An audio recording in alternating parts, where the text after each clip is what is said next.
Before we begin, I want to first be sure that everyone is aware. You should have been prompted as you joined.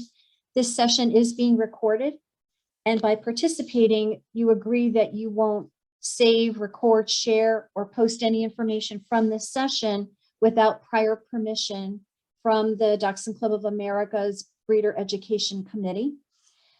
If you have any objections to being recorded or to the conditions that I just explained, please exit the session now. If not, let's get started. Depending on what time zone you're in, good evening, good afternoon. My name is Debbie Krieg, for those of you that don't know me, and also with me is Mary Olick-Nye. We are here to spend probably somewhere around 90 minutes or however long the conversation goes to take you through some basics for genetics for dachshund breeders. This is a very baseline genetics course. It's intended to give you basic information on genetics in general, and then we'll go a little more deeply into some rules and then how you can potentially apply some of these learnings to your own breeding program. There is a little bit of housekeeping that we will say as we get started. What I would ask as we're covering the bulk of the material is that you put yourselves on mute, just to drown out as much background noise as we possibly can. But as we go along the session, we will have points at which we'll do some knowledge checks. At that point, I will ask you to take yourselves off mute, and we'll go through some basic questions and some answers, answer any other questions that you may have, and then we'll move on to the next section. You also, for those of you that may or may not be familiar with Zoom, if you have questions as you go along, you'll also see that in your menu for Zoom, you have a chat feature. And that will allow you as we go along to type information. And to get us started, for those of us that are on the line, as I said, we are across the country. We also have folks potentially joining us actually from outside the US. If you would just quickly, just to be sure that everyone sees the chat feature and that it's working, just type the state that you are participating from. Okay, I see Sue's from New York. Molly's in Florida, Randy's in Virginia. Lucky, John, and Heidi are in Hawaii. Sandy's in Indiana, Mary's in California, Janet's in Florida, Pam's in Wisconsin. And just let's make sure we've got our latest participant and that she is in. Patricia, can you hear us?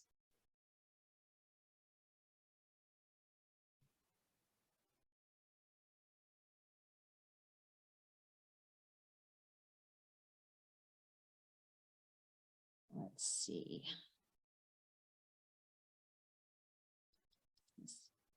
Okay, so Patricia's connecting, so just a moment.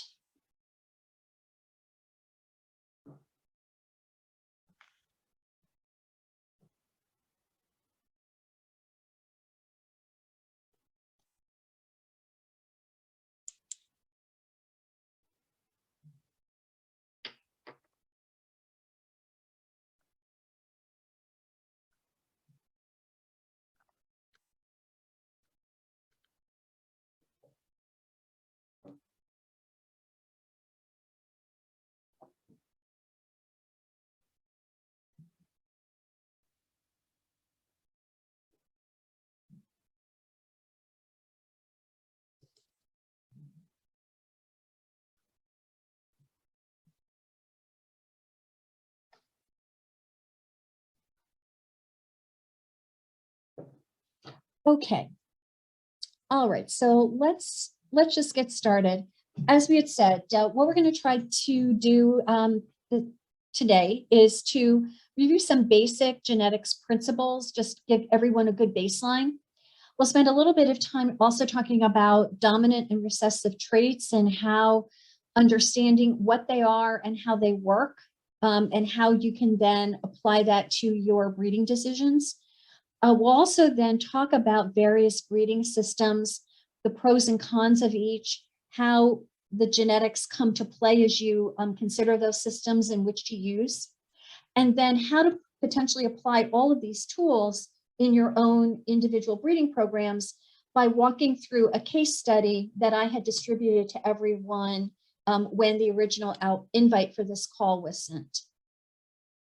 So before we begin, do we have anyone have any other questions or comments before we get started? If not, okay. So let's get started. So, when we think of ourselves as breeders, obviously the goal is to take a male, breed it to a female, to produce puppies. But really, if you look at it, I challenge us to think about this a little bit differently, and that is to choose the best stud dog for your bitch and use the right breeding system so that we are all producing dogs that conform to the standard by assembling the right combination of traits so that in the puppies that we produce, they're actually genetically better than the parents that produce them. So that's the goal, is to stack up the right combination of genes in the breeding decision that you make so that your puppies are genetically better. And so the whole idea of producing better and better and better one generation to the next is literally the lining up of all of the desirable genetic traits and eliminating the bad traits that may be there, that lurk there in each of our own breeding programs. So that's really, so when you think about your role as a breeder, I would kind of say, start to think of it in those terms about stacking up the right genes. So when we talk about genes and we talk about the very, very basics, going backwards. Okay, bear with me, folks. Here we go. Okay. So the whole idea here is when we talk about genetics, we are literally talking about a blueprint for every puppy that is going to be produced when you make your breeding decisions. And literally the blueprint for what that puppy is going to look like actually exists in the nucleus of a cell.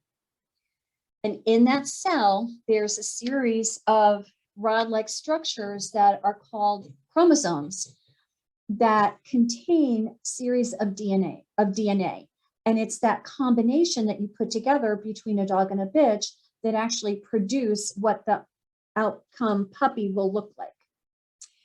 In dogs, there are 78 chromosomes in 39 pairs that make up the domestic canine. In humans, we actually have only 23 pairs of chromosomes. So it's just understanding what those chromosomes, how many they are, and how they work. And we'll take a little bit of time to talk about that next. So as we said, so there are, in the 39 pairs, there are 38 of those pairs that are actually coming from, one comes from the sire, one comes from the dam, and they are, in effect, they're matched pairs. So they are, as you can see in this example, you're looking at basically 38 sets of chromosomes that basically look the same. They have the same type of genetic material, sire to dam. The difference is in the 39th pair of chromosomes, which are the sex chromosomes, the X and Y chromosomes. Within the genes, the genes are strung along each chromosome, and think of them almost like beads as they're strung out. And in each of those chromosomes and genes are instructions on how to build a new puppy. And just like the chromosomes, those genes also come in pairs. And in that same way, puppies inherit one set of those genes from their from the sire and the next one from the dam. Everyone good so far? All right. So something else about basics. So if we're looking at an individual set of chromosomes and a gene, the placement that where a gene is located along a chromosome is called a locus. And I give you two examples here. And so if we're looking at, so it's, let's say, to produce ear length as an example, the place where that gene sits on the chromosome is in the same place on the sire's chromosome as it is on the dam's. And not only is it in the same place, sire and dam, it's always on the same spot in that chromosome. So it exists not only for the sire and dam, but the place it sits on the chromosome is also in the same place. Okay, so the placement of where the gene sits is called the locus. But then, as I think we probably have all heard the conversation around some genes have more than one version. And that difference in version is called an allele. So even though the placement of that gene along the chromosome is in the same place, that particular gene could have more than one version. So in the example below, you see sire and dam have a gene for ears, but in the case of the sire, it sits on a particular place on the chromosome. The sire carries the gene for long ears. The dam has a corresponding gene on her chromosome, but she happens to carry a different version of the ear length gene. She happens to carry one for short ears. And what you should understand, and we'll talk about it a little bit more as we go along, when we talk about which allele ends up on any individual chromosome, it truly is random chance. And therefore, your challenge as a breeder, as when we think about stacking up desirable genes, it's keeping that in mind, this sense of randomness.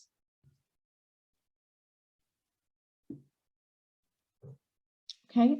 Mary, any comments?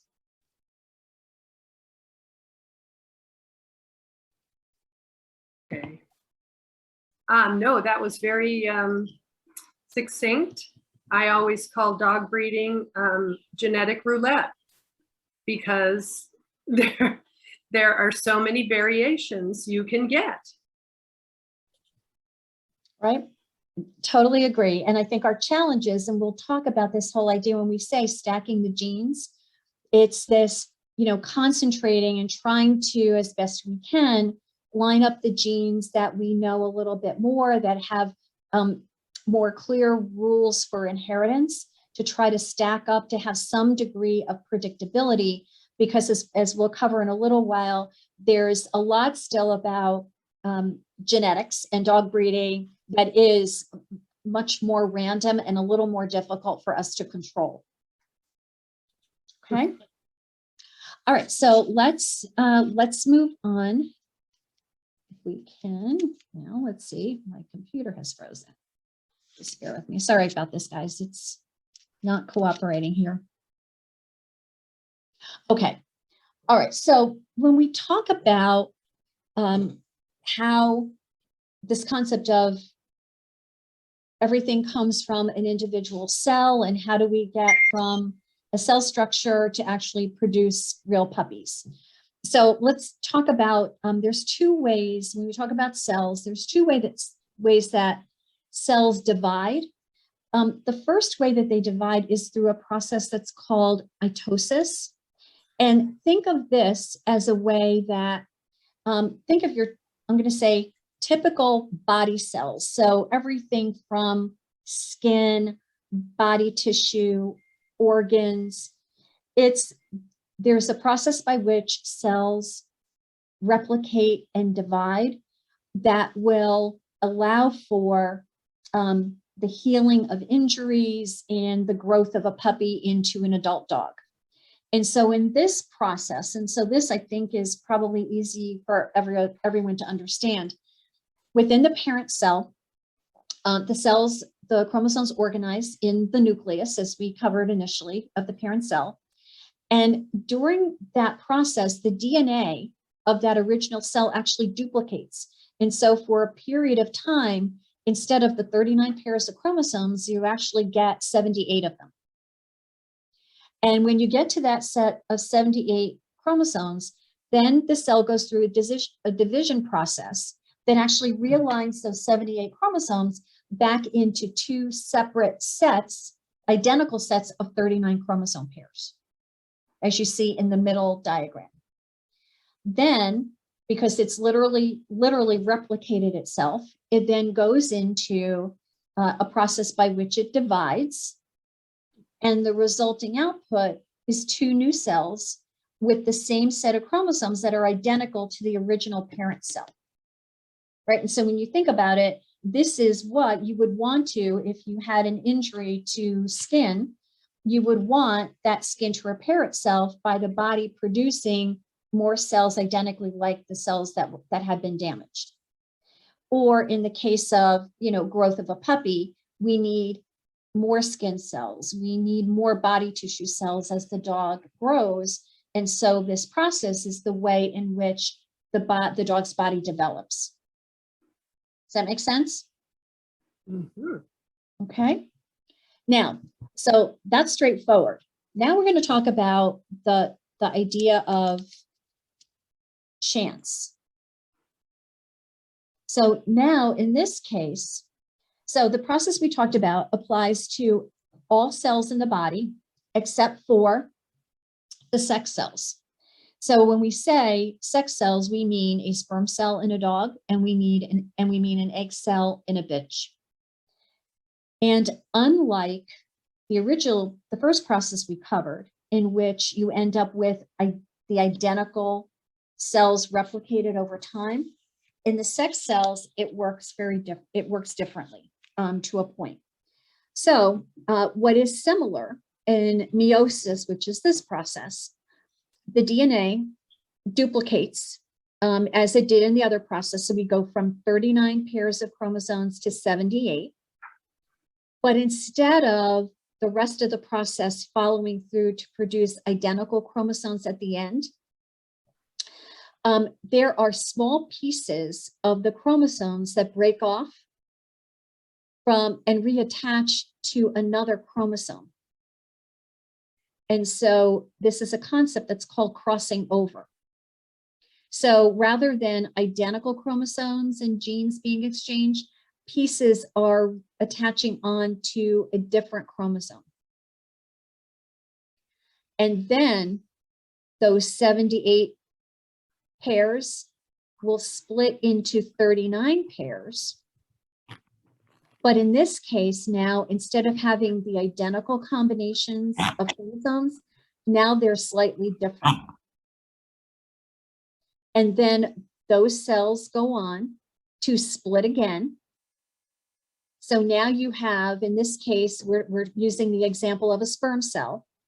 So now that process has divided itself, and now you have a sperm cell with 39 individual chromosomes, not pairs, 39 individual chromosomes that are different than the chromosomes that we started with.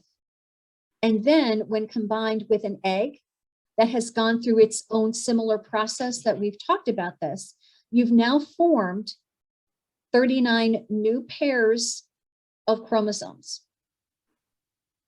And so the big call out here is, this is why this concept of crossing over and the exchange of genetic material is the reason why no two puppies will inherit the same set of genes from its parents. So this whole idea of the assumption that every puppy in the litter is the same because it inherited the same genes from its parents, that's a fallacy. It is absolutely not the case. Any questions on this? And please feel free to take yourself off mute if you do have a question. If not, let's go along.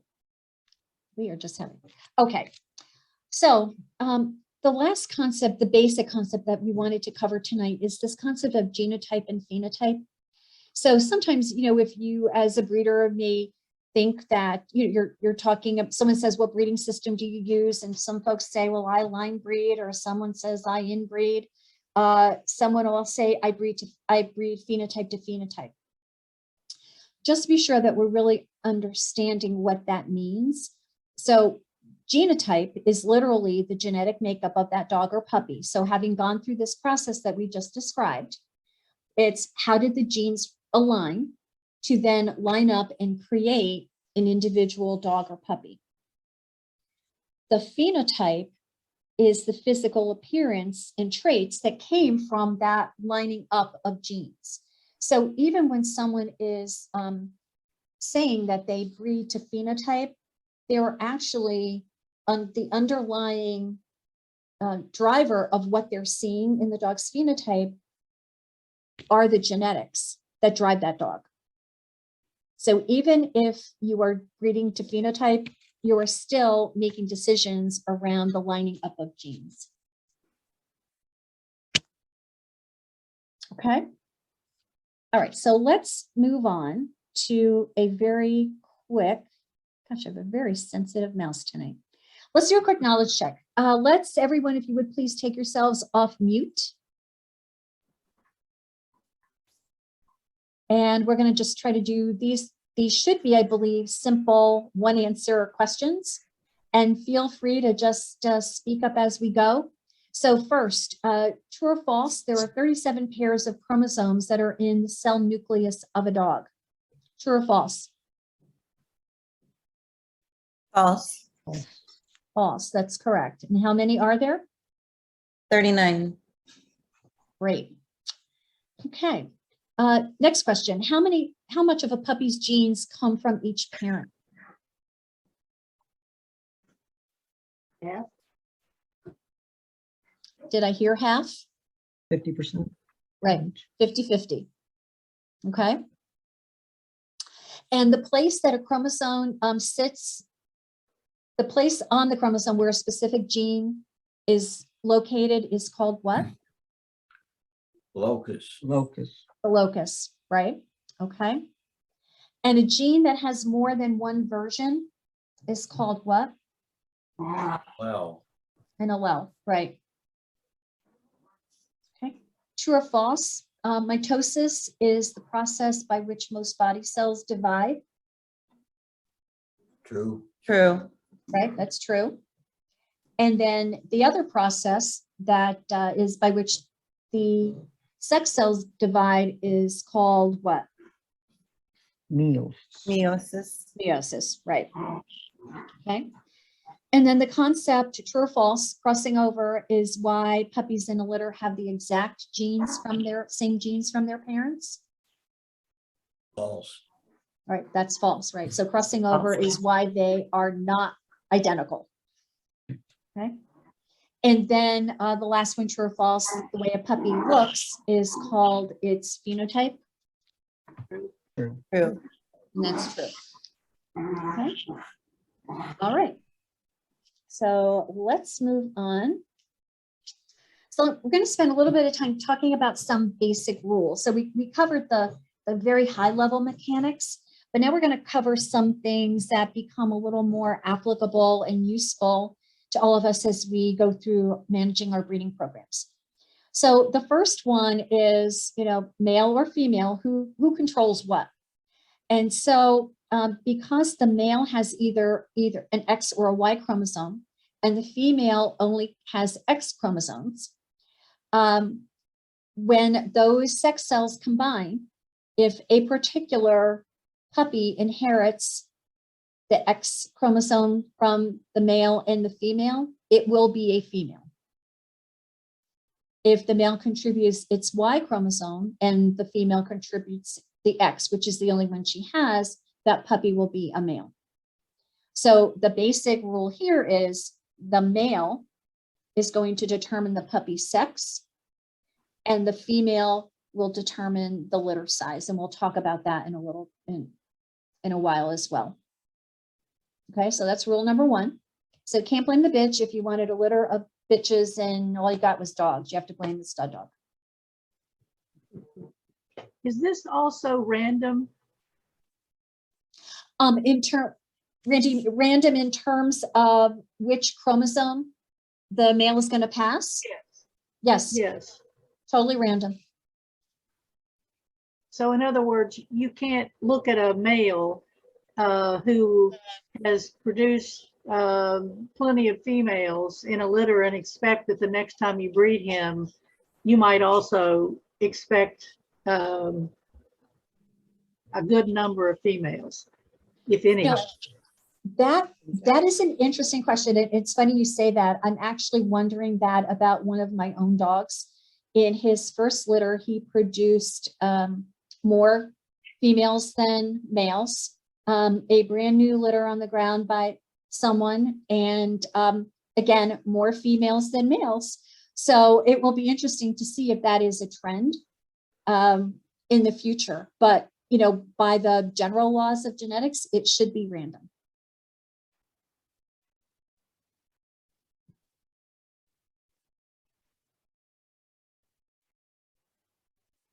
Okay, let's move on. Okay, another rule to keep in mind, genes don't blend. So this literally means if you can't take a short-eared dog and breed it to a bitch that has longer ears and think you're going to get moderate length ears. That doesn't work. And the other big example I think I hear folks talk about periodically is, gosh, I've got a bitch who might not have as much venous stifle as I would like her to have. And so I'm going to breed her to a dog with a really over-angulated rear, and I'm going to get something in the middle. And not true. You will either get short stifles or you get long stifles, but you're probably not going to get moderate length, that moderation, unless behind them, they may have had sitting in their gene pool, there may be dogs behind them that have that more moderate rear and pass that gene on. But this concept of a blending of extremes to get you something more moderate is not true. Okay. Another rule, the inheritance of gene pairs are independent of other pairs, and probably just a simple example here, and please don't laugh at the illustrations. I was actually thrilled to actually see dachshunds without real dogs, so we could do something to maybe make this a little fun. But the example here is genes for coat length have no correlation to the coat color.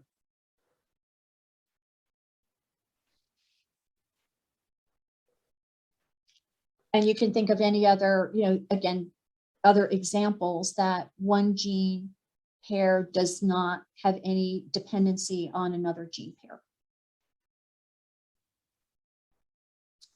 Okay. Next. This just does not like me tonight. I am very sorry, guys. I don't know why I'm having this problem, but I am. Here we go. Okay. Okay, some other rules. So let's talk a little bit about dominant and recessive genes. So just conceptually think of this as dominant genes are ones that literally override others, and recessive genes are ones that get overruled.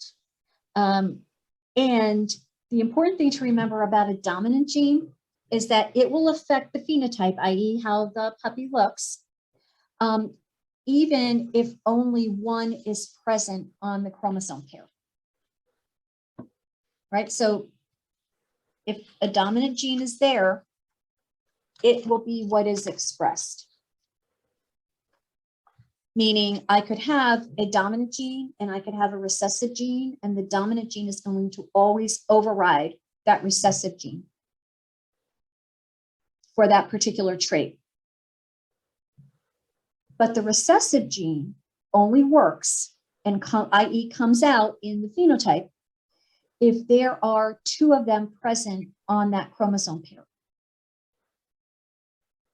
So in that case, you'd have, whether that's a good trait or a bad trait, that recessive trait has to be passed on from the sire and from the dam in order for it to express itself.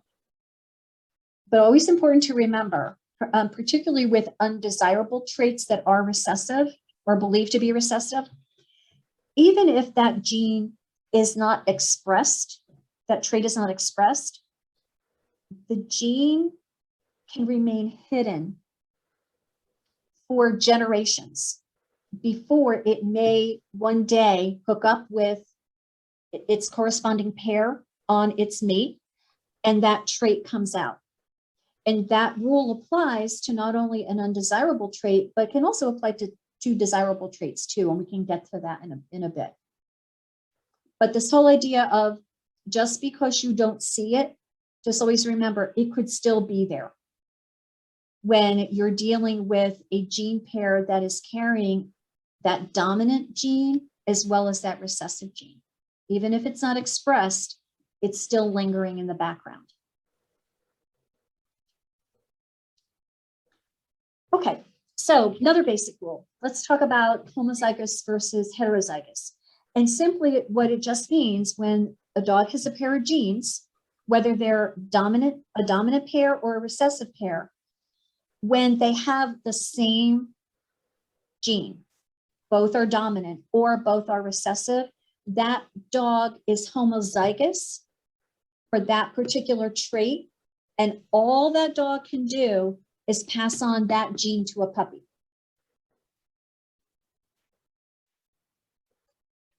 Okay, hold on.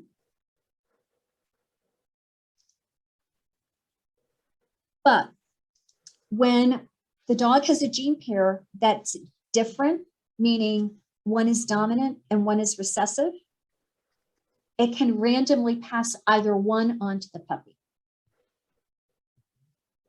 So when you're thinking about desirable traits and things you would ideally in your plans want to build up and be able to pass on with some degree of certainty, what you want to do is your goal is to try to get to a world where for the bulk of what the traits you're working with, you are passing on homozygous traits, meaning it's the only gene that that particular dog can pass on to its offspring. But the reality is that's the ideal.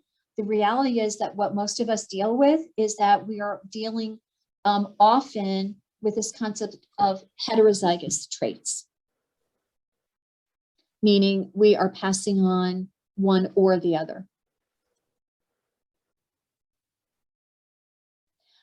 Michelle, yes, to answer the question, Michelle just asked if the session is being recorded.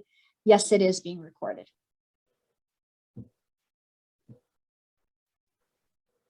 All right. All right. So let's go through an example when we talk about dominance as it relates to coat types. So this, I think, is something that probably will make this concept of dominant and recessive clear, a little more clear. So in the world of Dachshund coat types, wire hair coat is dominant over smooth and longs, and smooth is dominant over longs, which means that longs are recessive to wires and smooths.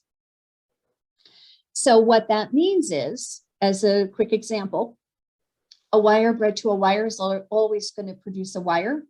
So will a wire bred to a smooth or a long. What they will always express is wire, because the wire coat is dominant over the other two coats. Same thing with smooth. Smooths bred to smooths are going to produce a smooth. A smooth bred to a long will produce a smooth. But then I think for if we have any smooth breeders on the line, periodically you may have a long hair sitting as a recessive gene behind two smooth parents, and periodically you will sync up that recessive long hair gene from each parent and you will get a long hair. With not much coat. With maybe so, maybe so, right? But generally, but that is the way, that's an example of how dominant versus recessive traits would work. Okay. So with that in mind, let's take a look at another example. Jeez. Okay. So let's take a look at what, how that might work. So I don't know if anyone has ever seen or heard the term of a Punnett square. A Punnett square was actually developed by a gentleman by the name of Reginald Punnett, as I learned, in 1905. And it was developed to help him as a biologist to understand and determine probability of how offsprings would inherit specific traits for a particular genotype. So he created this concept. And so what you see, let's say example 1 is across the top, you see the dam. On the left-hand side, you see the sire. The dam is a wire hair. She carries the dominant gene for wire from both her parents, from her sire and her dam. If we look at the sire is also a wire hair, but he inherited the wire gene, let's say from his sire, but he inherited a smooth gene from his dam. So he expresses wire, but he's carrying that smooth recessive in the background. So what happens when we breed that sire to that particular dam? So what you would do in this example I give you, you would look at in the upper left-hand box, that puppy. So now think of that as a puppy. That puppy inherited the dominant wire gene from its sire and dam. It will be a wire. The next puppy on the upper right, same thing. It inherited the wire gene from the sire, the wire gene from the dam. It will be a wire. In the bottom 2 boxes, it's inheriting the smooth gene from its sire, but wire genes from its dam. Those 2 puppies will also be wire, but 2 of those 2 puppies are actually also going to carry the recessive smooth gene. Make sense? Or anyone have any questions on that?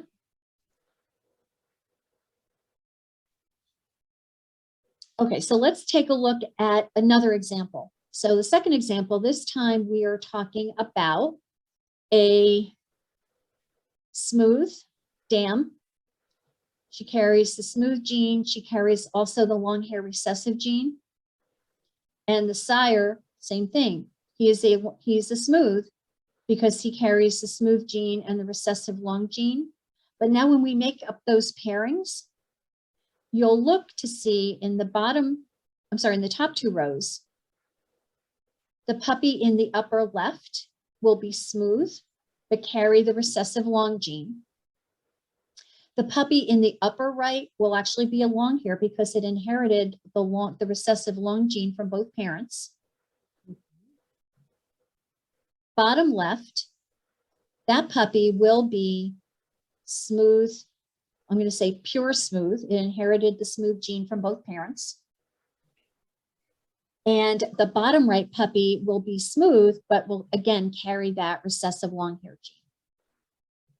So you can start to see why knowing a little bit about the background of your dogs in terms of something as simple as coat inheritance and how you could potentially look and say, well, what are my odds of getting all smooths, some long hairs, some wires? Using this as an example will help you start to map out some areas of predictability about what you might get in a litter. Okay. So let's go on. Here we go. Okay, now, so continuing that concept of dominant and recessive traits. The other important thing to remember here is that through various studies, research, genetic work over the years, there's a sampling of reported traits and whether the belief is that they are dominant or recessive. And the thing to remember is that not all dominant traits are good, particularly for dachshunds. We'll talk about that in a second. And not all recessive traits are bad, but it's just understanding what they are will help you as you start to think about predicting outcomes when you're looking at potential breeding decisions. And so, for example, in our case, certainly having a deep chest as a dominant trait and a straight tail, ideally, good rib string, dark eye, correct bite, that's all good for us. But what's not good as a dominant trait, and I think everyone would probably agree, these are the two things that as dachshund breeders we struggle with. And that is the other thing that's also dominant is a straight shoulder and a straight stifle. So, great for more upright square breeds, not so good for dachshunds. So that's something that we struggle with and that we have to continually try to look for and identify and line up genes that get us to bring out those recessive traits that we know are desirable. So in the realm of what are believed to be recessive traits, shallow chests, kink tails, actually have shallow chest twice, a light eye, overshot or undershot bites, those are all recessive. They're not desirable. We don't want them. But what we do want is the good shoulder layback and good stifle angulation. And particularly for dachshunds, those traits are very desirable. Might not be for another breed, but they are for us. And so the other thing that becomes very interesting in the world of genetics is that traits that make for a good dachshund aren't always traits that make for the best golden retriever or the best chihuahua. And so it's really understanding the rules are the rules and how you apply it to breed dachshunds versus another breed of dog become important to understand. Okay. So now to make it even more interesting, most of the things that I think we as breeders care about are not controlled by something as simple as a single gene pair. They're actually referred to as traits that are called polygenic. And that means that they're controlled by multiple genes that have a cumulative effect. And so I'll give you the examples here. So, I think as breeders, we say that we certainly want a low, long, balanced dog, but the importance of the front and matching angles in the rear is critical to the breed doing the job that it was intended to do. And so if we think about the front assembly specifically, when we talk about whether it's the layback of shoulder or the corresponding equal upper arm length set at a 90-degree angle, or proper rib spring to hold the heart and lungs to allow the dog to work in the field, or the placement of the entire assembly on the rib cage set in the proper place, as well as the wraparound front. Each one of those specific traits are the result of multiple genes. And so when we say, well, why can't we get the ideal front on the dog, or why can't we get this trait or that trait? It's because it's not controlled by just one gene. It's controlled by multiple genes. And so what you tend to get is puppies likely receive a combination of both the dominant and recessive genes. And as you're making this effect, they're modifying these, the actual outcome of that shoulder layback or that length of upper arm, they're modifying them slightly. So when you think about polygenic traits and you're trying to look at dogs to determine, well, will I breed to dog X versus dog Y? Honestly, in my experience and what I've been able to read over the years, if you operate by the motto of what you see is what you get, that's probably still the best way to go when you think about polygenic traits. And I give the example particularly of If you have, let's say you're looking at a dog, your bitch has, let's say, an adequate front. Her mother may have a very good front behind her. But the stud dog that you're considering doesn't have a good front, doesn't have good shoulder lay back, doesn't have a decent upper arm. And as you look at his parents, you don't see that there either. It is highly unlikely that that pairing is going to produce for you good fronts, even though good fronts are behind the dam on one side. It's highly unlikely. So you really do need to operate by this concept of what you see is what you're most likely to get. Because again, as I said, remember, even if you line up these traits and the right grouping of dominant and recessive traits, it's making, it's modifying these attributes slightly. It's not making wholesale dramatic changes. So you don't want to think that you're going to pull something magically out of generations before. You actually are dealing with these small adjustments. Okay.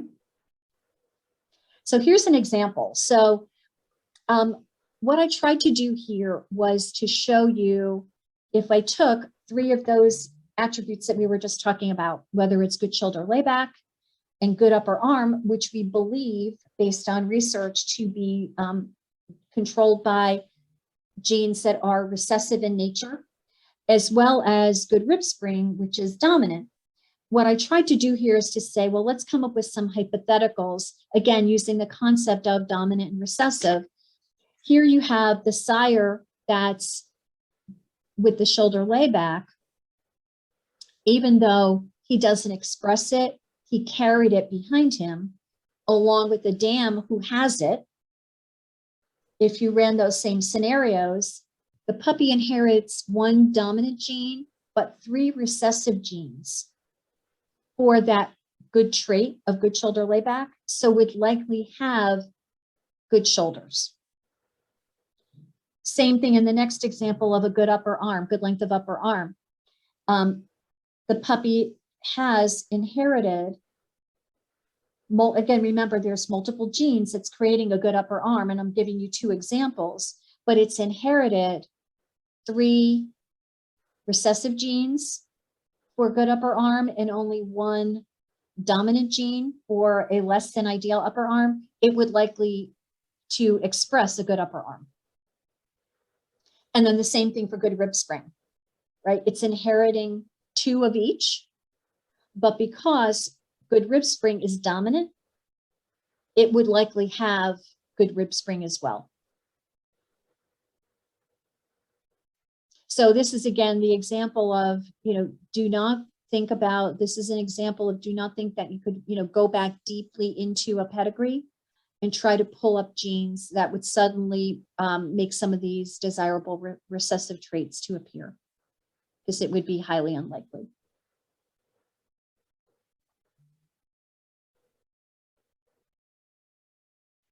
Okay.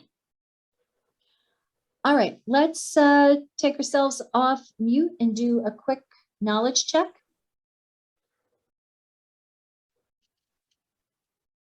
Okay, so first one, true or false?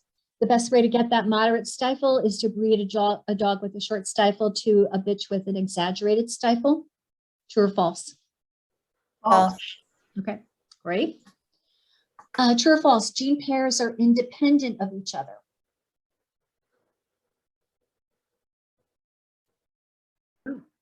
Yes. True, right, that's true.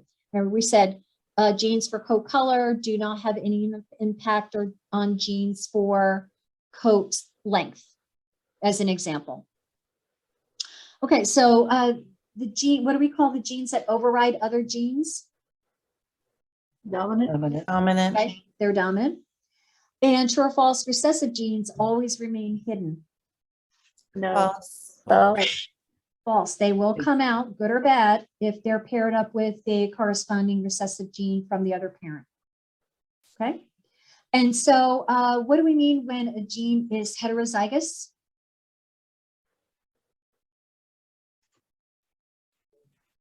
One dominant and 1 recessive. Right. Right. And so this is what most of us deal with. And ideally, what we would want is to have either we want homozygous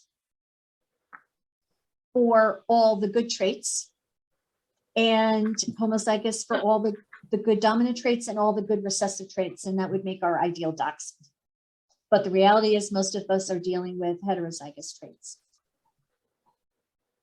Okay, true or false? All dominant traits are good and all recessive traits are bad. False. False. Right, false, right? Some are good, some are bad.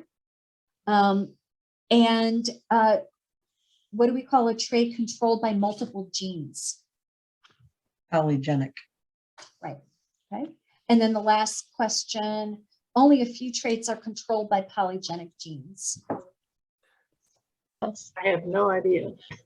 But it is false. Because False. most of the things that we care about, you know, the things, the physical attributes that make the dachshund a dachshund, all of those are, many of them are polygenic, which make them harder to influence in a generation.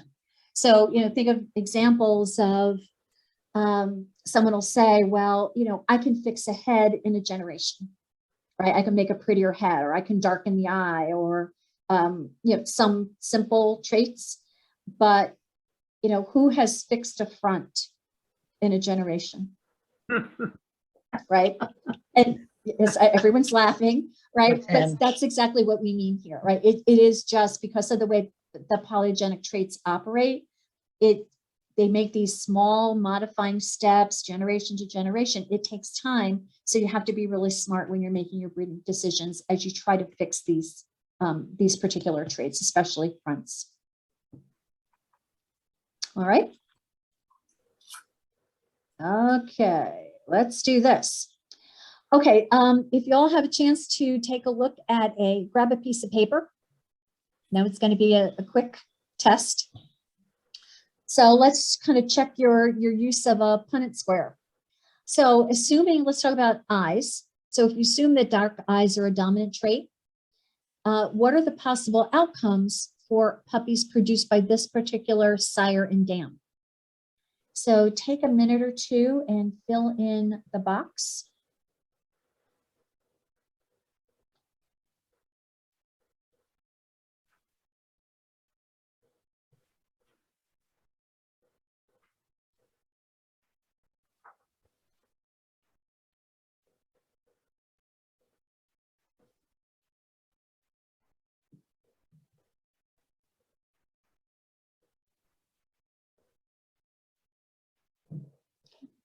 And are we ready? Mhm. Okay. All right, so here's that box completed. And just double check yourself and make sure you came up with the same capital E's and lowercase e's that I did.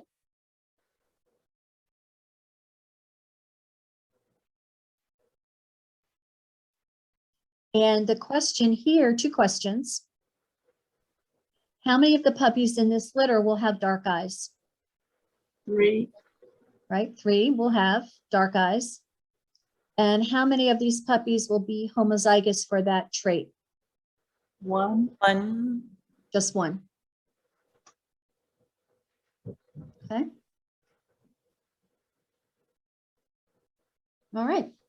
So again, it's a very basic example, but you can use this probably for other traits as well. All right. So let's move on. We're going to talk a little bit about breeding systems because all of those concepts are great until you figure out, well, how do you actually apply it when you pick a dog to breed to one of your bitches? And so this concept of breeding systems, and I think everyone maybe refers to them in different ways, but the idea is, you know, if you have your ideal dog in mind, you know what the standard is, you know your breeding stock and where you are, and you have the pathway or you know where you want to go. How you get there, you know, has multiple options available to you. And so the choices you make on breeding systems may be determined by your length of experience, the strength or weaknesses of your own bloodline, as well as the depth of the gene pool that's accessible to you.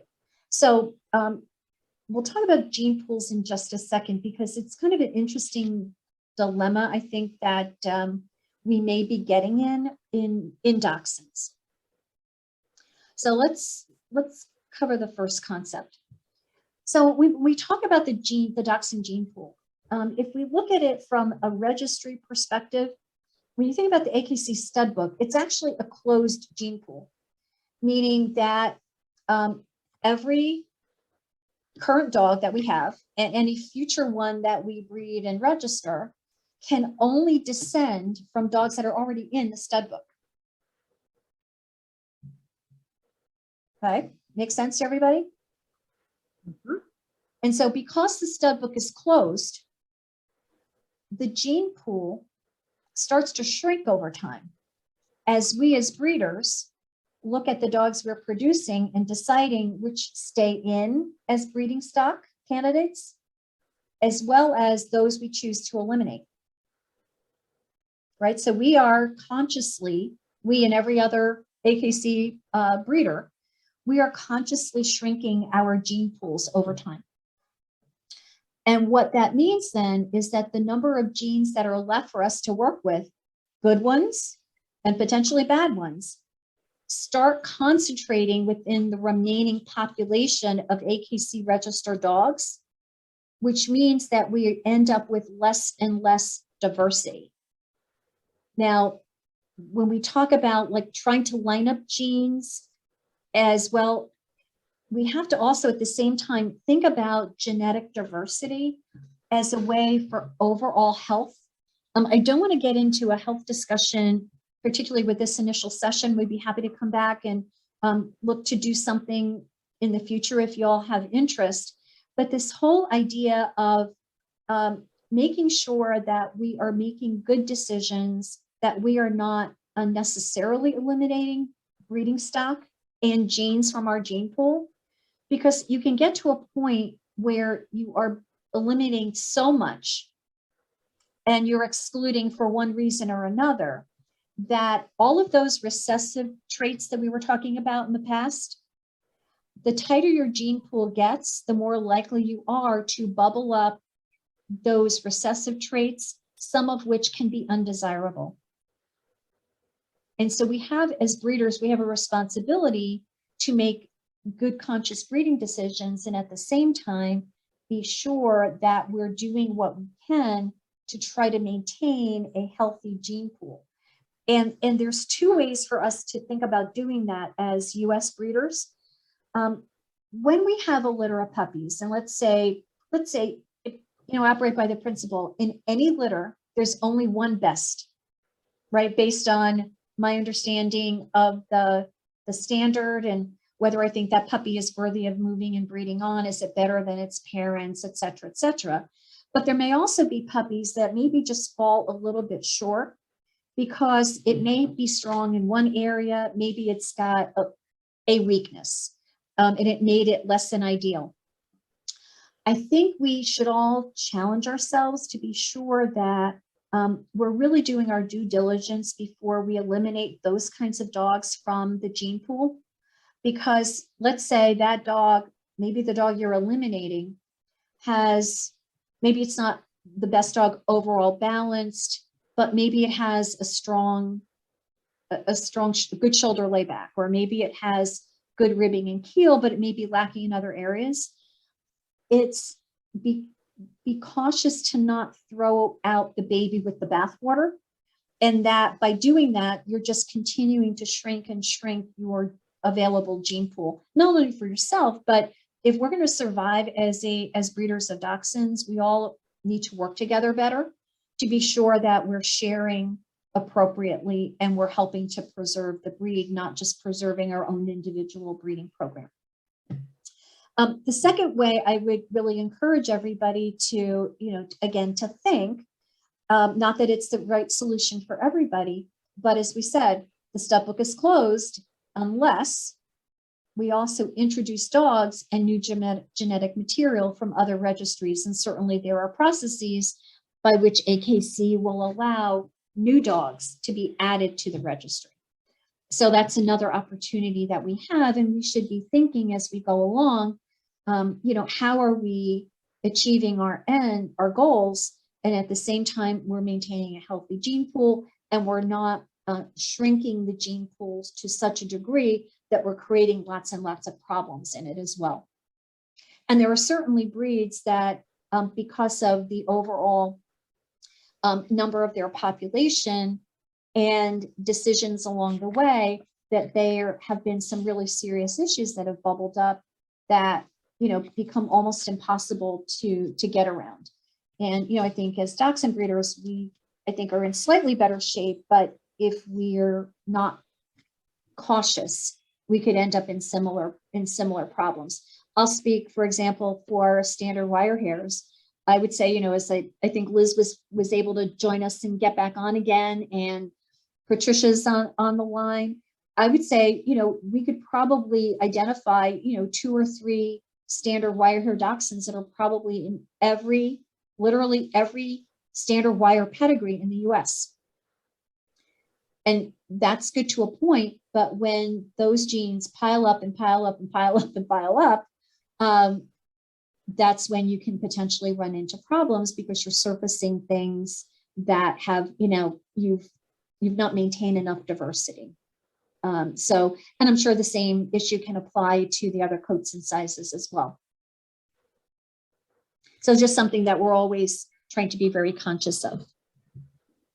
So how do we go about managing all of this? And that is, let's talk about a couple of the breeding systems and sort of the good, the bad, and the ugly. So obviously the first one is the concept of inbreeding, and which literally from my definition means you're breeding close relatives, very close relatives, either parents to offspring or brother to sister. And again, remember, inbreeding, this is something that I think there's a great misconception about. Inbreeding does not create problems. All it does is intensify and concentrate the genes that are already there. So it will concentrate the good genes, but it will also bring the undesirable genes to the surface faster, so that they can potentially be addressed. So the pluses of inbreeding is that you're able to fix simple traits quickly, and that you also can strengthen the genetic contribution of a favored ancestor that you may be breeding back on. But the downside of that is, as we said, it can bring those bad genes to the surface. So it also means if you're going to consider inbreeding, that you really do need to do a pretty healthy study, detailed study of the dogs in your pedigree to be sure what you have the potential to bring up. Not that you wouldn't go ahead and do the breeding anyway. It would just mean that you should be prepared that something might pop up, and that if it did pop up, that you would be able to address it in making decisions about an individual puppy. The other thing that inbreeding can do is that it actually can bring on something that's referred to as inbreeding depression, which will mean that stud dogs that have fertility problems, bitches that don't conceive or can only produce small litters. So again, not something that you would want to go back and do generation after generation and after generation, but it would be something. There may be circumstances with a lot of experience and knowledge of the dogs in the background. There may be times where it is something that would make sense for you to do. But as a general rule, it would be for breeders who have a really good in-depth understanding of the dogs in their pedigrees, not only the strengths in the pedigrees, but where potential issues may be, so you can be prepared. Okay. I think what many of us do, let's say, I'm going to say a more palatable way to breed in on families is through line breeding, which is basically breeding any other relatives, whether it's cousins, grandparents to grandchildren, aunts to nephews, or uncles to nieces. Some similar benefits is that it is a way to fix desirable traits without the intensity of inbreeding. And it still gives you some degree of genetic diversity, And it also, but it still gives you the ability to strengthen that genetic contribution of a favored ancestor. But because you're not doing the really hard, intense inbreeding to bubble up problems up front, it can take you longer to fix desired traits through line breeding than it would if you were inbreeding. And by that same token, as we said, those any undesirable traits that you were able to keep hidden because of your some level of genetic diversity that you maintained, those issues can still linger to somehow surface in the future. Okay, so let's talk a little bit about outcrossing. And really simply put, it's basically the mating of dogs that are not related to each other. And sometimes this makes sense to do. I have done it once or twice and, had decent results. Some of the benefits are you can bring in a trait that you're missing or you want to firm up. And so you might look for a dog that's unrelated, but is potentially inbred or line bred itself, so that it has a higher degree of predictability to give you the trait that you want. Also, by outcrossing, you tend to have a tendency to actually do the opposite of inbreeding depression, is that you can actually improve fertility and that concept of genetic diversity, as long as you're knowing what you're bringing in. But what you tend to see with outcrossing is that you have a lack of consistency across the litter mates. And you also do run the risk, unless you've done your homework, you have to just be wary of the potential introduction of genes that you don't want. Because again, there's no perfect dog. I don't have them. You don't. And any stud dog that you might choose to use isn't perfect either. They're going to bring with them something that probably is less than desirable. So this is where you really need to rely on your fellow breeder to be upfront and honest and have a good conversation about the dog's strengths and potential issues, that not to stop you from doing a breeding, but for you to be aware of. Okay. And then the last system to think about is this concept of like to like.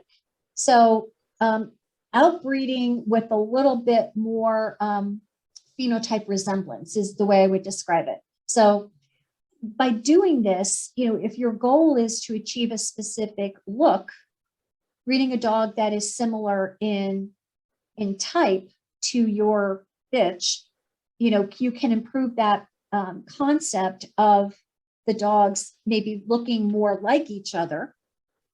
Sire looks like dam, they are maybe likely to produce puppies with a similar look. You can achieve that phenotype. You may certainly maintain genetic diversity, but what you will likely find is, even though that first generation gives you the look that you want, because they are not line bred and those traits that don't have the same traits, they're less likely to pass on those desired genes to the next generation. So you get a temporary win, but you don't get the long-term benefit. And then lastly, just as with outcrossing in general, you will have the potential risk of bringing in undesirable traits unless you really are having, good open conversations with your fellow breeder. Okay. So one of the last things I wanted to talk about a little bit is pedigrees. And so when we think about pedigrees, it's always important to remember, as we said from the very beginning, the way genes cross over, there are no two puppies in a litter that are going to be identical, nor are they identical to their parents. So it's always important to remember pedigrees have a value, but there's no pedigree that's more important than the dogs you're actually looking at. And so if you think about it, as you're making your decisions on dogs that you want to keep in show, dogs that you might want to keep your hands on for potential breeding use, there are also, in most litters, I'll admit, I produce where the genes don't line up and I get a puppy that is more pet quality and goes into a pet home, even though my top show dog and its litter mate pet share the same pedigree, they don't share the same genes.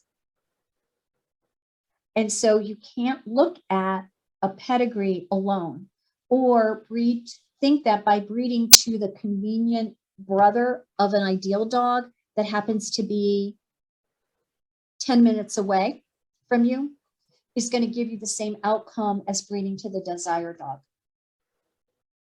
And I think that's something I see and hear and speak to breeders. I think we still have breeders that are maybe making more decisions based on convenience of stud dogs versus dogs with the right attributes. And so just kind of challenge yourself of, the pedigree has a place, but it's never any more important than the individual dogs that you're looking at. The other thing to keep in mind is as you're looking at a pedigree, those ancestors that are in the first 3 generations, as an example, have more genetic influence than looking at an ancestor, a desired ancestor in the 5th, 6th, 7th, 8th generation. And so, and it particularly becomes more important to look at the genetic influence, especially if you're looking at dogs that are themselves the product of inbreeding or line breeding. And also, therefore, the replicating of their good and their bad genes. The more concentrated and close up they are in your pedigree, the more likely it is that you're going to potentially bring those along as you do a breeding. And then the last thing that you can look for in a pedigree is, again, to help assess risks for potential genetic defects. And again, I'm not suggesting that you look at a dog and eliminate a dog from consideration because of a potential issue in its pedigree. But it's just for you to be aware of it as you make your decision. And if you know it's there and it's something that you want to be mindful of, then it may also help you go back and say, well, what breeding system should I be using in order to take advantage of that dog? Maybe it's not for the bitch I had in mind. Maybe I have to use a different bitch with a different breeding system that allows me to pull in those desired traits that that dog may have, even though there is a potential risk for an issue as well. The other thing I would just share personally, when I look at pedigrees, I also look at the longevity of the dogs in the pedigree. And that's just my personal pitch. There may be dogs that, very logical reasons, may be shorter lived, but particularly my bitch lines, I like to see bitch lines with a lot of longevity there. And then if there is a dog, I can deal with one dog, but I would like to understand why. And it just, again, to be informed and have good information as you're making a decision. Okay, so let's take let's unmute. I promise this is the last one. So if everyone could just unmute themselves. So just a quick knowledge check around true or false. The U.S. gene pool for dachshunds is constantly growing. False. False, right. It's every time we produce a litter and eliminate a dog, we're shrinking it. Okay. So what's one way a breeder can help to maintain genetic diversity in their breeding program and the breed as a whole? Outcrossing. Right. Add dogs from other registries. Right. Like, I think more and more, I think we see dogs coming in from other countries, Europe, Asia. Not always, maybe not a lot, but it is something that to just be open and aware of, that is a way to potentially keep the gene pool healthy. Don't eliminate every dog or every puppy. That's right. That's exactly right. I mean, some yes, for logical reasons, but I said those kind of borderline, yeah, but it's not my ideal. It's not the perfect dog, but the dog has a great X. If there's a need for X down the road, if there's a way to keep that dog accessible, that's a good thing to do. Okay, last 3 questions. So what breeding system means there are no common ancestors for the sire and dam? Inbreeding. No, No, outcrossing. no common ancestors. Right, so I heard Outcross. outcross, Like to right, like. Oh, right, outcross. outcross. Yep, outcross and like to like. I heard that as well. That's right. So again, what breeding systems also maintain genetic diversity and vigor in a breeding program?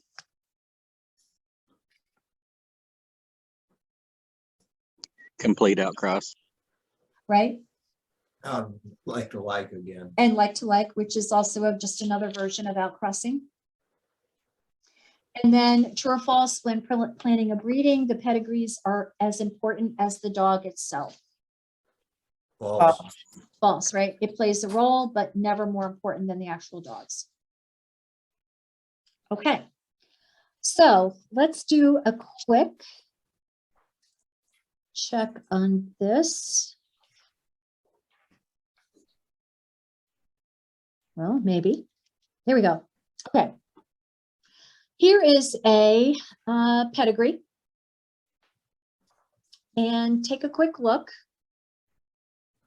And tell me which breeding system you think is being used here.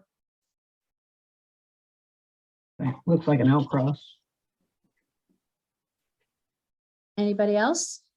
See a Phenotype? little bit of line And, breeding. Okay. Oh yeah, Alice is in there. All right. So I heard outcross and I heard line breeding. So let's take a look. Let's go to the next slide. If I can advance it. Here we go. It's actually, it's an outcross. I heard outcross early on. That's correct. And the reason being, remember, let's say if I look at Rex, he is a line bred dog, right? He's got Tom as his grandsire. And Queenie is a line bred bitch because she is her mother and her grandmother. She's line bred, but they do not share any common ancestors. So they are an outcross.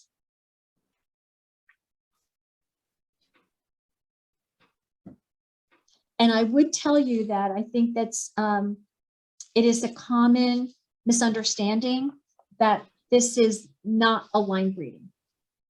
Each dog is line bred, but they are not line bred. But the puppies resulting from this breeding would not be line bred. It would be an outcross. I have a comment. Yes. Yes, so to me, this is a wonderful way to outcross because take, for instance, Rex. If Tom had excellent shoulders, ribbing and keel, and passed those to Rex, and Queenie was lacking in that, I think the puppies would have a greater chance of having better front assembly if Alice passed some of those genes to Queenie. So this is my ideal when it comes to outcrossing. Correct, right. So you would want to, if, let's say, to your point, if Rex inherited the good shoulders from both parents, from Tom, Queenie gets the same thing from Alice, then yes, that is ideal. That is ideal. Now you're not going to Cross your fingers. right. Now you may lose other things, but if you're going specifically for that trait, you could absolutely start to stack the deck in your favor. Yes. Right. Okay, so this might be, again, something interesting for everyone to do, you know, obviously in your own time with some of your upcoming breedings, is really sort of take a look at this from the perspective of, okay, you know, what's the breeding system that my bitch is? What produced her? Who are the dogs that I'm looking at as potential candidates for her? how does this look in terms of what's the breeding system I'm going to end up using? What's the outcome of the puppies? And what are the traits that I think I'm going to pull forward? And I did that with you for those that had a chance when you originally registered. I had shared a case study. Mhm. If anyone had a chance to take a look at that. This was actually a real dog of mine, a bitch of mine, as well as, if anyone knows me, I angst over breedings. I just do. And so I had been considering 3 different stud dogs for her. And I did exactly what I think what we were just saying was, you know, in her case, what I shared with you was, and obviously names were changed to protect the innocent in all of this. But she, at the time, was a 3-year-old bitch. She had her inbreeding coefficient. For those that don't know what that means, all that basically means is it tells you kind of the degree of concentration of genes that she has, that she shares across her sire and dam. And so the higher the number, the more concentrated the breeding can be. So her COI is 11%. When I looked at her, you know, I said, here's what I think her strengths and her faults are. Here's what I think she got good and bad from her sire and dam. And if you look at her, she is actually a line bred bitch. Mhm. She is line bred on Iris. Yep. Okay. And so I started to look at a few different dogs, and I don't know if anyone who took a look at this, if you had any other observations about any of the 3 dogs that I had included. Anybody jump out at you? Good, bad? Yes, I chose Maury. And that's because of Cody, which brought in Iris twice. Also, the strengths complement her faults Mhm. on Maury. So that's my 2 cents, Debbie. Yep. Anybody else? Any other thoughts or observations?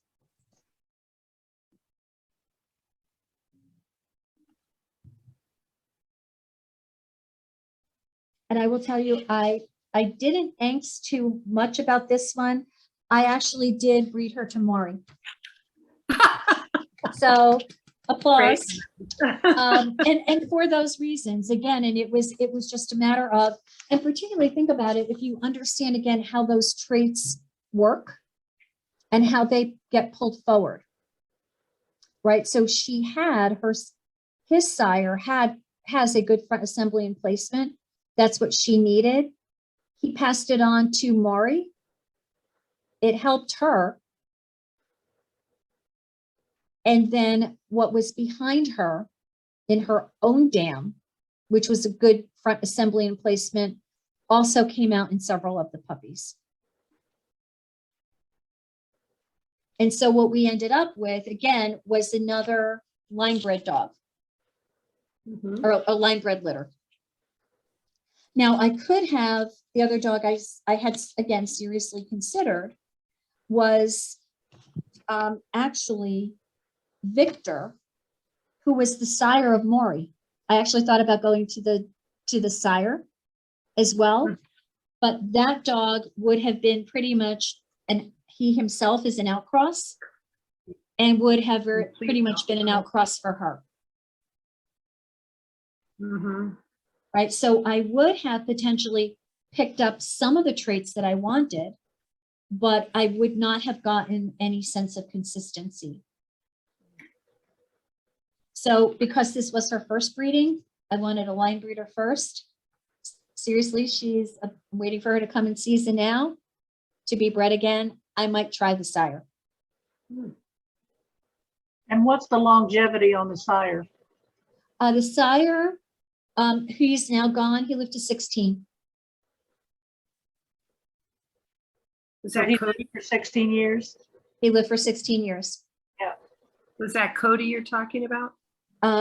Victor. Victor, okay. Victor. Now, Cody, let me just go back. I can tell you. Cody, who is the sire of the bitch, lived to 15. Okay. And his bitch line lived to 16 and 15.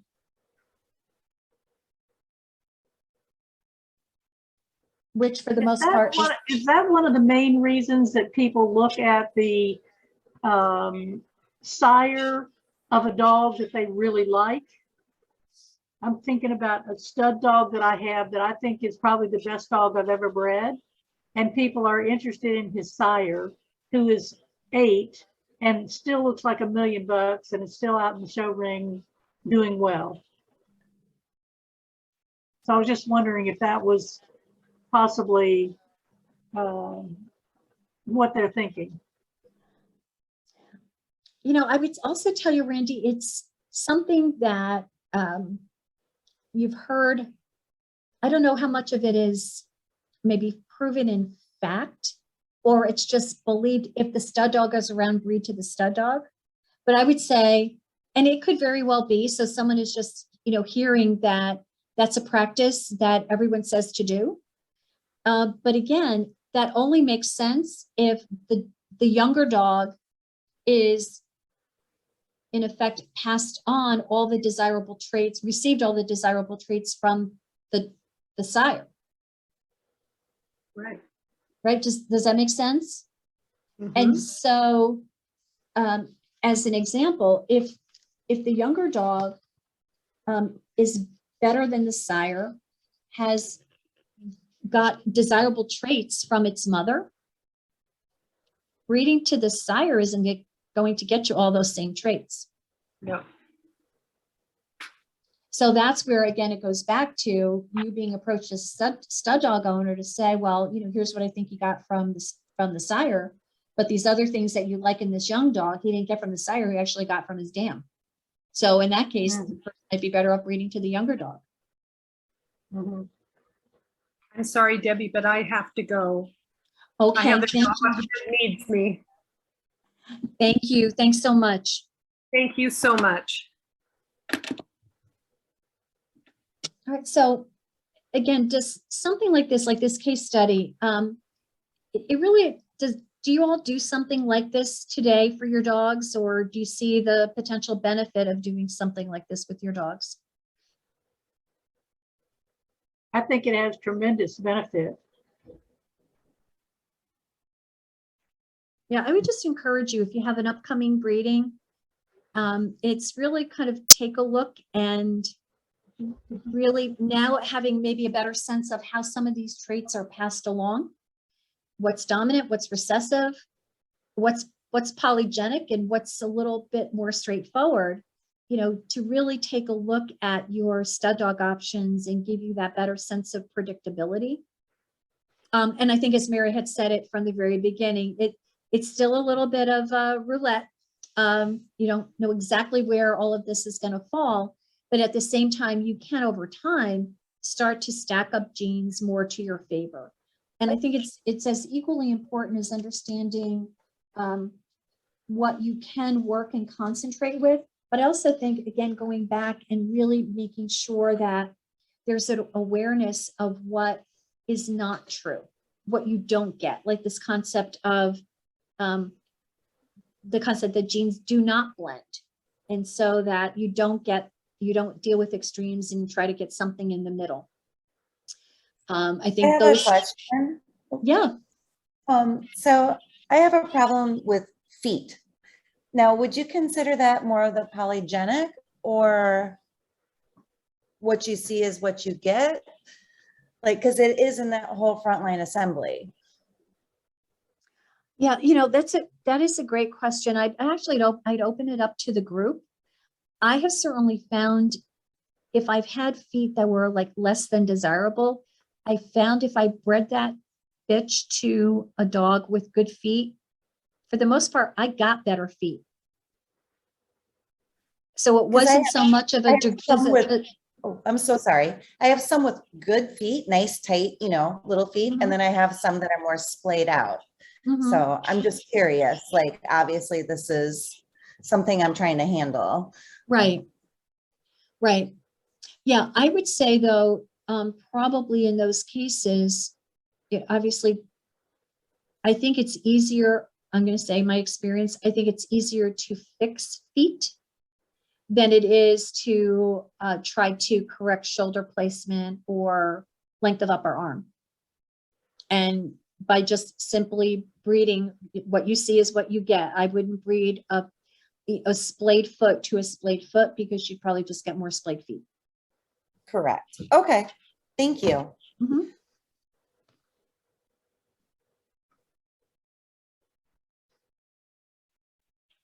What other questions do you have?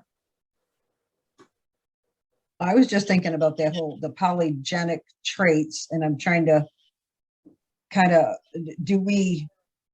obviously, if you're saying that in your experience, tight feet, if you need to get it, then you breed to a dog that has it and you're likely going to fix it.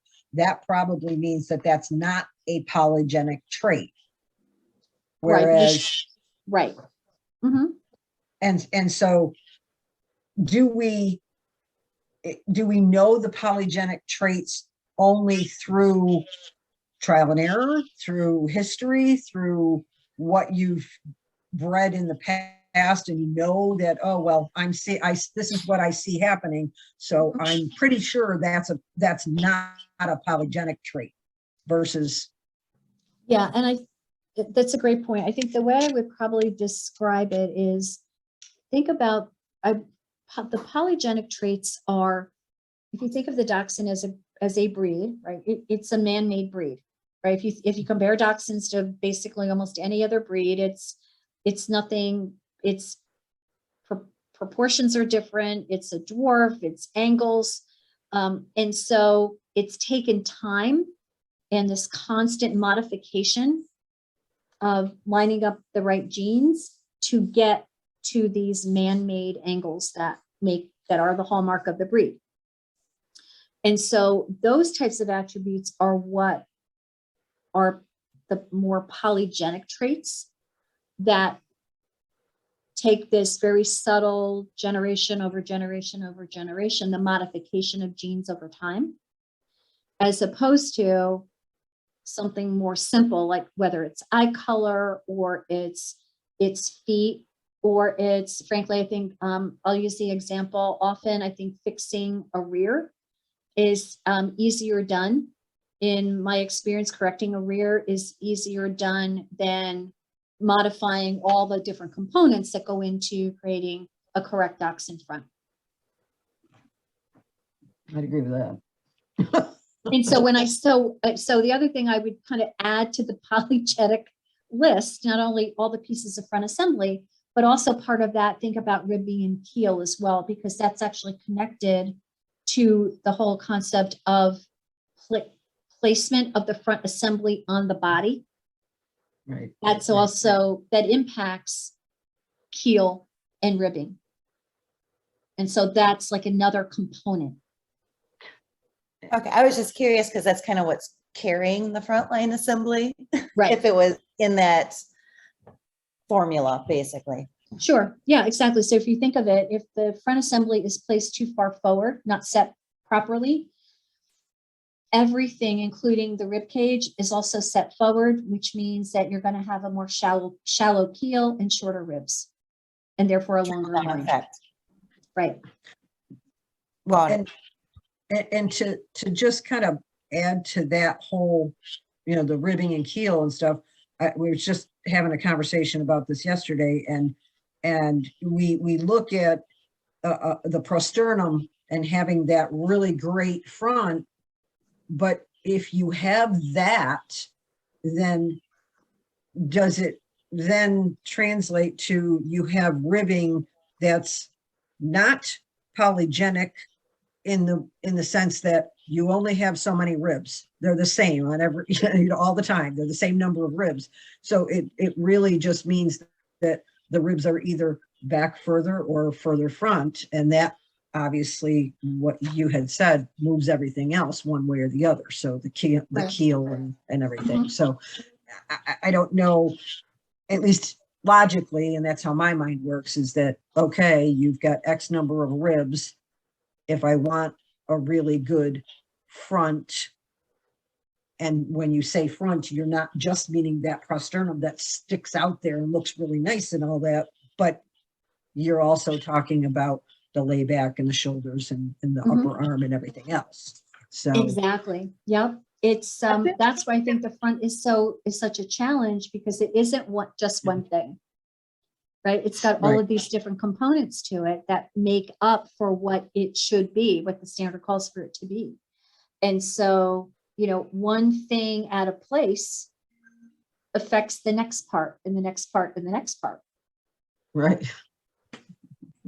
Can I make a comment about that? Yeah, absolutely.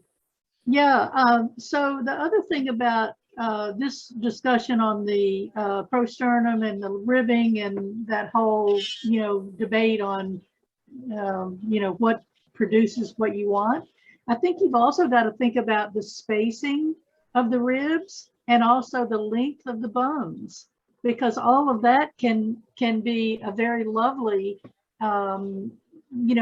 total silhouette.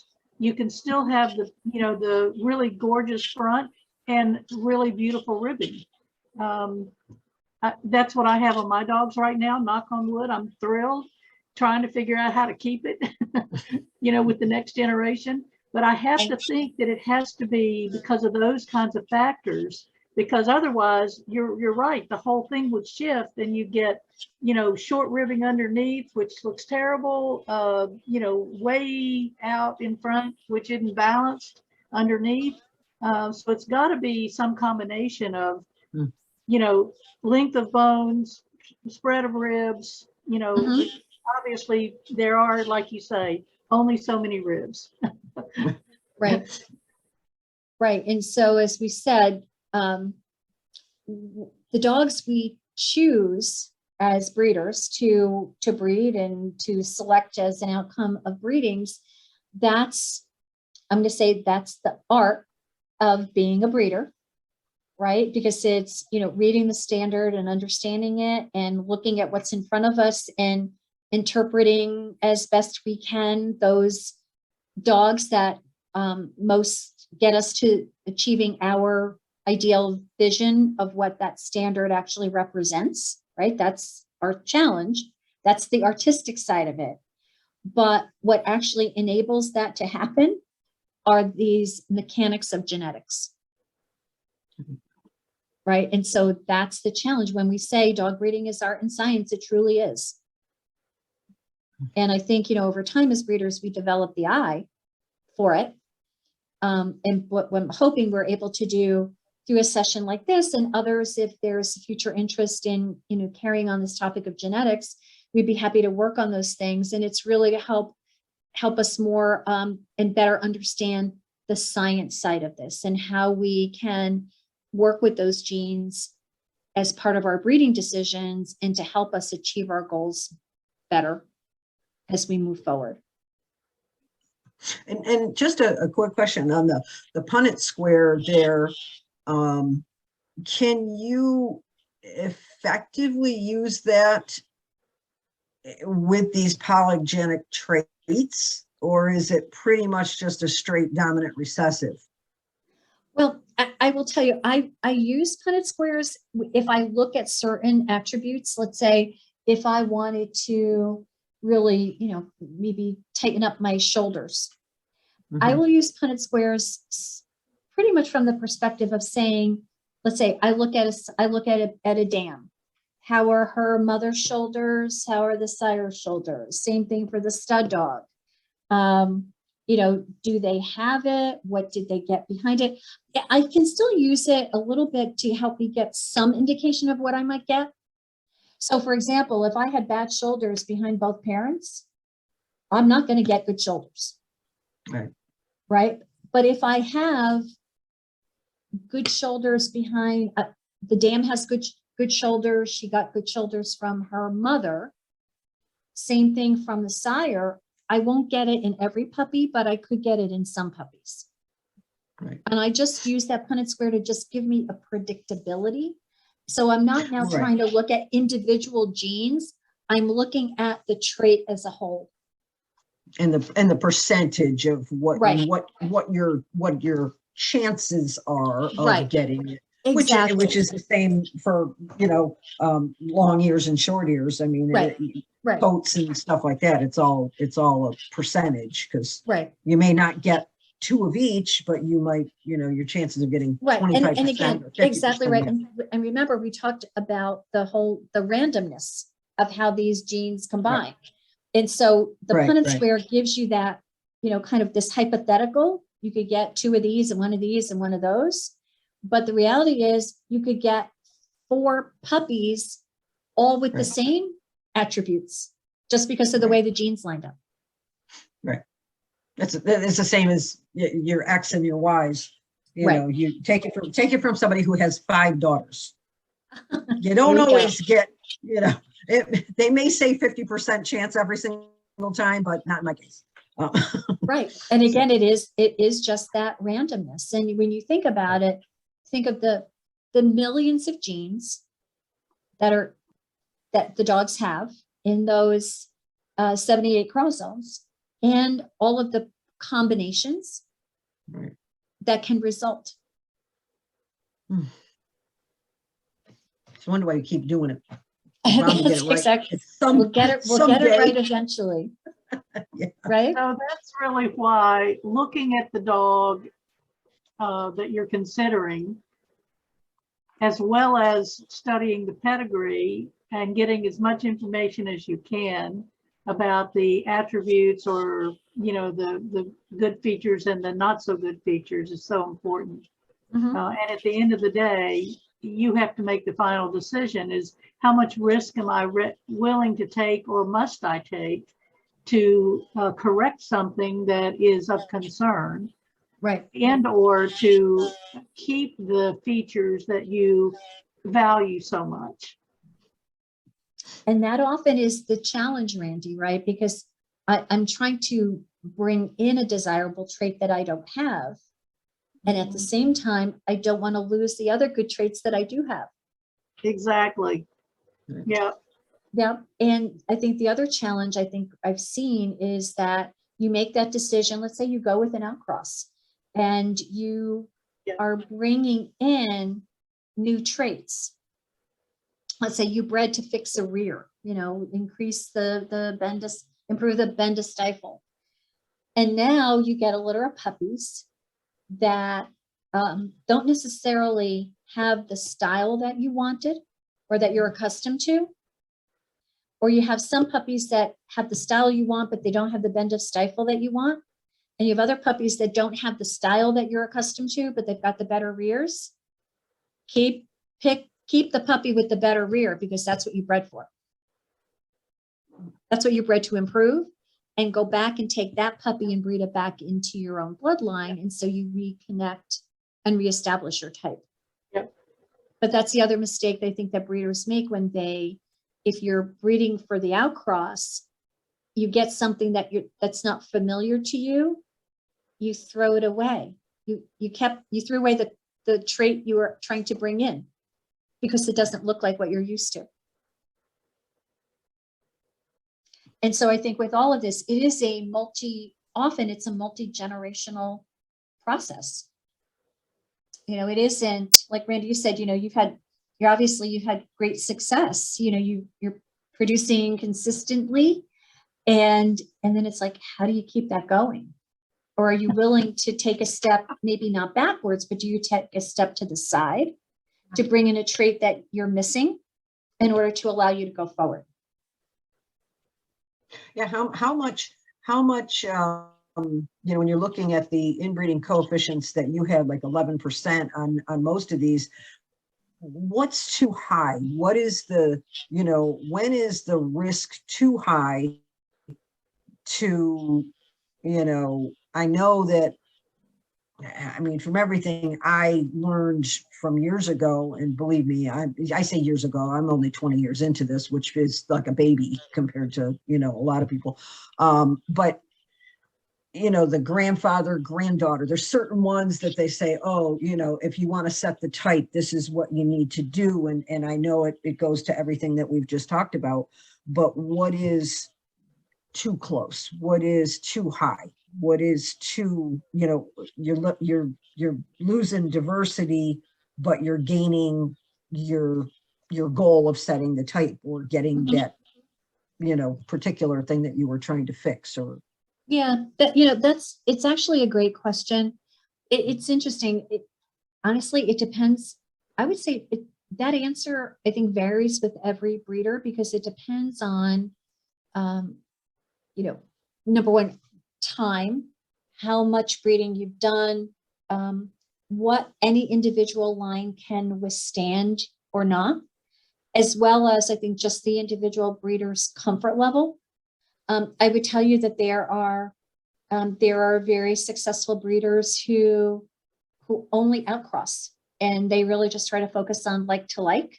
And that's what they feel comfortable with. That's what they feel, you know, is successful for them and allows them to advance.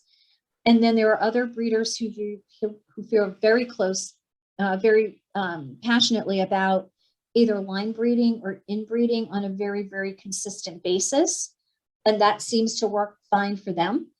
I would just say from my personal perspective, I have found that I've had the greatest success I typically line breed more than not. I will outcross on occasion when I think I need to bring something in. And my sweet spot for inbreeding coefficients, and this is just for me, not suggesting it applies to anybody else, but for me, it's somewhere in the 10 to 15% COI, sometimes 9%, but I find if anything lower than that is almost the equivalent of an outcross and you just don't get any consistency. And so that's what works for me. And that may be too high for some, it might not be high enough for others, but that's where I try to stay. Because at least I have some sense of predictability. I think I'm able to, you know, maintain, you know, stud dogs that produce well, bitches that produce good sized litters, you know, all those other things that you have to be mindful about if you are breeding too tight for too long and you start to get into those potential risks of inbreeding depression. Mhm.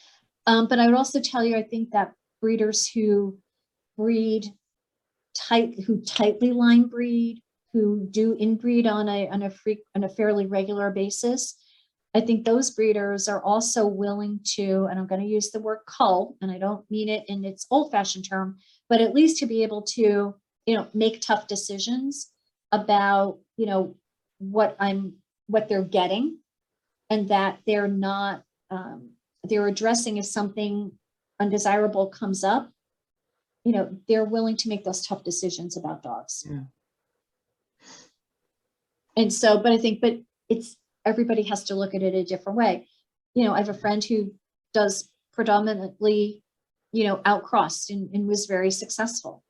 But again, the outcrossing, you know, may have its limitations because it doesn't give you any sense of consistency or predictability. So do you think that when people say, well, it's all a crapshoot, it's all, you know, it's all a roll of the dice, and any breeding that you do, it doesn't sound like necessarily that's true. It probably is if you're doing outcrosses all the time because you never really know. Right. But at least if you're doing some line breeding, you know, even if you're not doing it consistently, if you're doing it maybe for a couple generations and then do an outcross, if that's where the comfort level is for you. Right. And I think the answer to that is the consistency comes if you're able to zero in on an ancestor or two, probably no more than two, that have the traits that you find desirable. If you're trying to, stack those up in your pedigree, that is what I think gives you the better opportunity for some sense of consistency. Well, and we can still, just like that one example that you showed, you can still call it an outcross, and it may not have a real high inbreeding coefficient if you're breeding two line bred dogs, but the litter itself will not be a line breeding. Correct, but you could, as we had said, that might be an example of I'm breeding, let's say, phenotype to phenotype. I happen to have Right. I have two line bred dogs that are not related to each other, but they have a similar phenotype. I have the possibility of getting a litter that looks like the parents, but what I may lose in the generation after that is they may not produce consistently after that. And so again, where I take that outcrossed puppy, I would want to take that puppy and breed back into ideally my line with a dog that has that same phenotype to get Right. to anchor in the consistency. Okay. Oh, sorry, I'm dominating. curious. I'm a I'm a question person. Yeah, no, go ahead. No, I'll let somebody else get a question.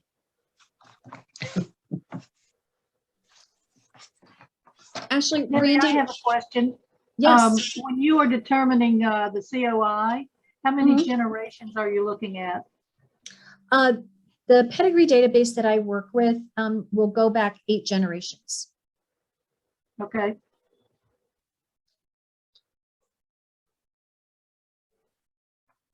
And I tend to go, I don't think 4 is enough. 8 seems to feel right. If anyone's interested, I use a product out of the UK. It's called Tenant, Tenent. It has some really neat features, and it will obviously do the inbreeding calculations. It also has a neat feature. It's ancestors % of blood, which is a really interesting tool that I look at as well. It will tell you, it'll take every dog in the 8 generations, and of course you're responsible to input all of the dogs. But if you have your 8 generations worth of dogs, it will stack up every dog in the pedigree by the maximum % of concentration of genes that dog could possibly pass on. And so I use that because it helps me stack up in my first 3 generations how much of dog X am I likely to have influenced this particular litter, good or bad. And then if those dogs, for example, that I might have a concern about, if there's a dog that's, not high up on that report and they're further down the line, it's less of a concern to me, as an example. Or And if that it's database is what's the name of it again? The database that you use? It's Tenant. In fact, when I send out a feedback form, which I will to everyone after this meeting is over, I'll send you the information on the database if anyone wants to look into it. Yep, I'd love to. Yeah, I mean, it's obviously not the only product. I'm sure there are others that do similar things. It's just something that I use as part of my research.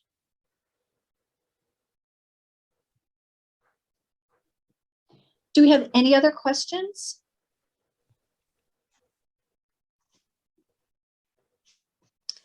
Well, if not, that wraps us up for tonight. I really appreciate you taking the time. I also appreciate the engagement in the audience as a participant. This is our first time. Obviously, we had very much hoped to have had a chance to do this in person at Purina, but the events on Thursday just took us a little astray.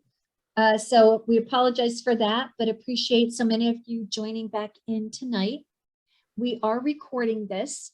We will also be sure that we will put this, once we get this out and have a chance to edit it down. Our goal is to put this out on the DCA website in the Breeders' Resource Library section. So when it's available, I'll send all of you an email link to let you know that it's there if you want to go back and refresh yourself on anything. What I'll also do as we leave the session tonight, if not tonight, first thing tomorrow, I will send you all the information on that database. And there's also a 5-question feedback form. I would appreciate it if you would be willing to just answer these 5 basic questions. And you're more than welcome to email it back to me, or if you would like to remain anonymous, print it and stick it in an envelope and send it to me. We really do appreciate it. We need feedback in order to see if these sessions are worthwhile and if there are other topics that would be of interest to you going forward. Absolutely. So Definitely worthwhile. great. So Outstanding seminar, Debbie. You've just been wonderful, super helpful. Thank Yes. you. well, thank you guys.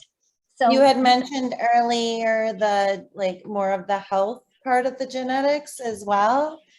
yep, and actually we have that on the form. So what we're asking you is not only what you thought about tonight's session, but if you have any suggested topics for the future, what you would like to see. So please, let us know. And that will help us. So Fantastic. ideally, as we think about the next time we get together at Purina this time in March of 2023, there would hopefully be an opportunity to do something in person, minus any weather events.